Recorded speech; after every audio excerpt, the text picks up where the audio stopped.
Hi, my name is Daniel Shamsuddin, and I'm here to talk to you today about my game, Spanish Phil.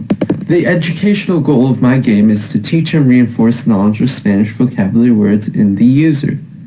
My target audience is basic level Spanish students, i.e. Spanish 1-2 students, seeking to practice their vocabulary. The GUI of my game is simple yet appealing. It is 6 images with definitions overlaid or JText fields overlaid, which I will get into their purpose later. There is also the amount of time given in the top right corner and a button which can be used for various purposes. A user would play the game by choosing a difficulty, then pressing start, then reading the advice, then spending some time trying to memorize said objects' definitions in Spanish. I'll just skip this for now. And then they would try and fill in the definitions in Spanish. As you can see, I got a 3 out of 6 on filling out the definitions because I filled out 3 correctly. I can tell because of the green check marks that appear over the ones that I got right, and the X marks that appeared over the ones that I got wrong for various reasons. 1, misspelling, 2, misspelling, and 3, not typing in anything because I did not have enough time. Now when I'm done with that, I would click done.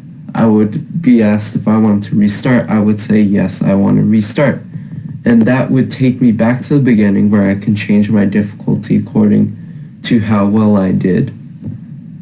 The difficulty level affects the amount of time you are given to fill in the definitions and also to memorize said definitions.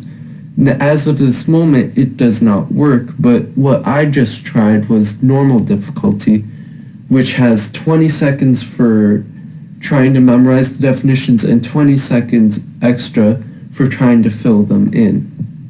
One example of how when I input something correctly or incorrectly that it changes the game in my code would be if I were to input a definition into the JText field correctly, a variable would be changed to true, it would be called back, and as you can see here, the check mark or the X mark would be drawn.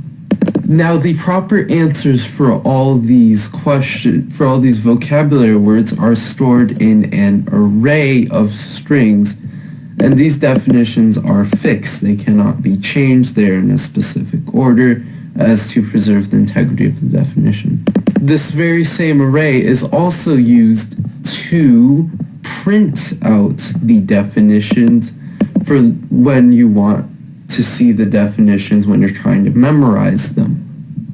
Going back to the checking of the answers, as you can see here, I used some string methods. However, I did not use any math methods. I used the string methods trim and equals ignore case in order to compare from my array to my answers that I inputted in. In this block of code, I also used if statements in order to discern whether the definitions were truly correct and not just random statements entered in so that you could just have something to enter in. I have 6 classes in my program, one of them a JFrame, which holds all the J panels, 5 of them actually J panels, in which they are put into a card layout which displays each in a specific order. As you can see by me skimming through the code, I did not use any special methods that I made myself. Instead, I only used the constructor, paint component, and action performed occasionally, some others, but nothing that was not already in the class that it inherited it from. I did use the action event from the action listener in order for my buttons and for my timers so that I would know when to change the panels using the card layout.